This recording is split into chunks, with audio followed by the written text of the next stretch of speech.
Hola, no te espantes, soy Benito. Todos somos seres espirituales, lo sepamos o no. Pero ¿qué es ser espiritual? Por ahí alguien dijo, si le preguntas a 3 personas qué es ser espiritual, obtendrás 4 respuestas.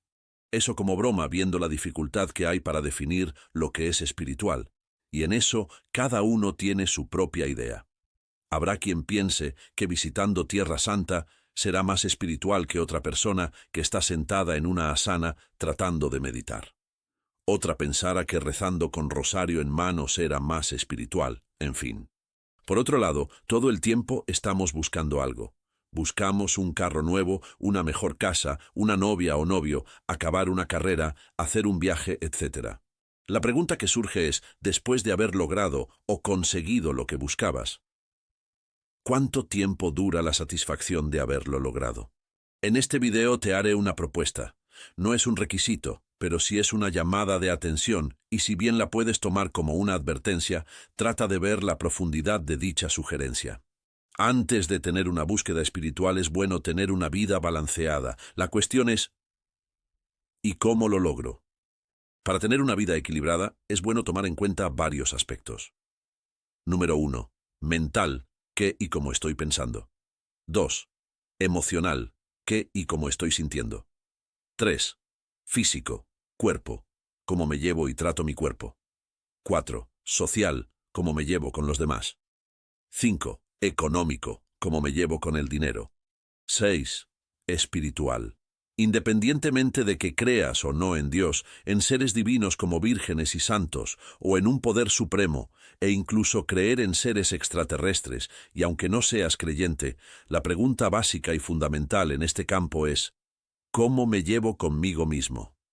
Si ponemos estos 6 campos en forma circular formando una circunferencia, la tendríamos de la siguiente manera, suponiendo que todos nuestros campos estuvieran perfectamente balanceados. Lo ideal sería un círculo perfecto. Pero a la mayoría de la gente nos falla en un campo, o 2, o 3, o hasta los 6.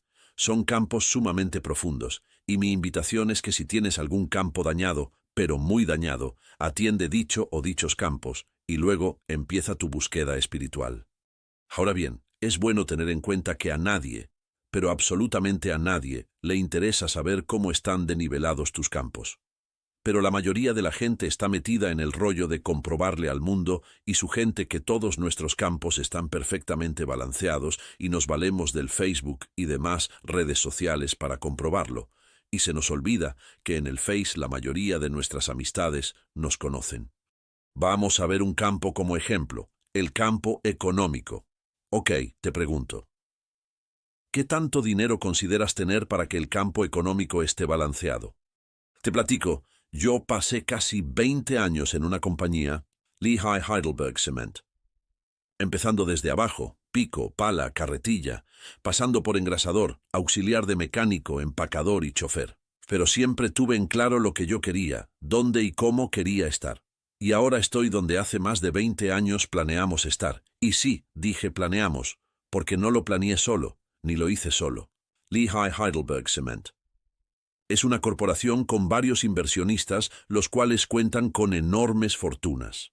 Para yo poder llegar a esos niveles de riqueza de cualquiera de esos inversionistas, me tomaría unas 100 o 200 vidas para siquiera poder arañar ese nivel de riqueza. En el año 2009, uno de esos inversionistas, debido a una crisis financiera, perdió millones de dólares, quedando su riqueza estimada en 5 billones de dólares. Después de dicha pérdida, cometió suicidio, se aventó a las vías del tren, perdiendo la vida. No doy nombre ni pongo foto por respeto. Repito la pregunta. ¿Qué tanto dinero consideras tener para que tu campo económico esté balanceado? No porque tengas mayor cantidad de dinero que otra persona, significa que estés más equilibrado. Estoy seguro que hay gente con la mitad de lo que tú tienes, pasándosela bien chingón en esta vida, y posiblemente mejor que nosotros. Pero no puedes tener una vida espiritual pura, ni buscar esa vida plena y espiritual si no tienes que comer, si pasas hambre, si no tienes que vestir, etc. Cuando Lehigh Heidelberg Cement nos informó de lo sucedió con este hombre que se suicidó, me pregunté a mí mismo, ¿este inversionista ¿Cómo vería a uno de sus empleados llenos de lodo, de grasa, con pala en mano u otra herramienta? Es decir, ¿cómo me vería a mí? Es probable que como a un pequeño gusano insignificante. Lehigh Heidelberg Cement. Antes de que se convirtiera en corporación, había solo un dueño, Henry Kaiser. Es decir, Henry fue dueño mucho tiempo antes que la persona que cometió suicidio.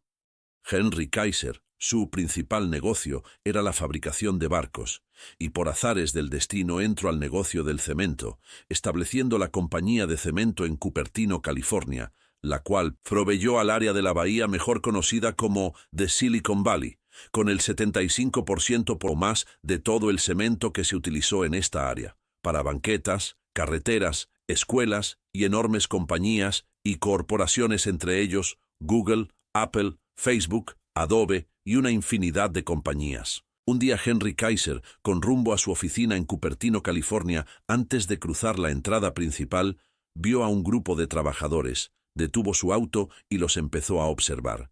Después de unos minutos salió de su auto y se dirigió hacia los trabajadores, se presentó y les preguntó cuánto era su salario.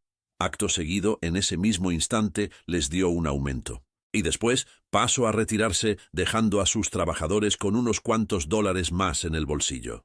Por otro lado, Henry había establecido hospitales para sus trabajadores. Vista, doctor general, etc., sin costo alguno para sus trabajadores. Y el nombre de dichos hospitales llevaban su nombre Hospital Kaiser. Hospitales que aún existen, pero al morir Henry, sus hijos hicieron vendedera de hospitales. ¿Ves la diferencia entre una y otra persona? Por eso mi pregunta, ¿qué tanto dinero consideras tener para que tu campo económico esté balanceado?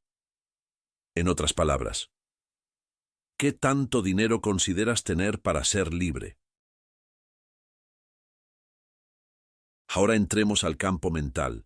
¿Qué y cómo estoy pensando? Mucho de lo que nosotros sabemos lo hemos aprendido por educación y hasta programación. Nuestras creencias religiosas, nuestro idioma materno, al equipo de fútbol que elevamos entre muchas cosas más, son ejemplo de ello. En el siglo pasado, por los 1950s, los productores de azúcar en Estados Unidos se organizaron y contrataron los servicios de los medios de comunicación para lanzar una campaña en favor del consumo de azúcar, diciendo que consumir azúcar era bueno para la salud. Después de casi 80 años, podemos ver los enormes beneficios que hemos logrado para las farmacéuticas con tanto diabético y otras enfermedades. Y por lo mismo podemos ver el enorme beneficio que se le dio a la población mundial con el consumo excesivo de azúcar. Todos los campos están relacionados entre sí, y en lo mental y físico se puede ver más claramente esta relación. Así como filtras, la realidad tendrá un efecto directo al campo físico. Estos son solo 2 ejemplos en 2 campos. Haz tu tarea e investiga los demás campos. Busca seminarios, cursos, libros, etc. Infórmate. Pero mucho cuidado con los supuestos maestros y gurús porque pueden salir peor que el azúcar. Así es que te espero en mi próximo video. Adiós.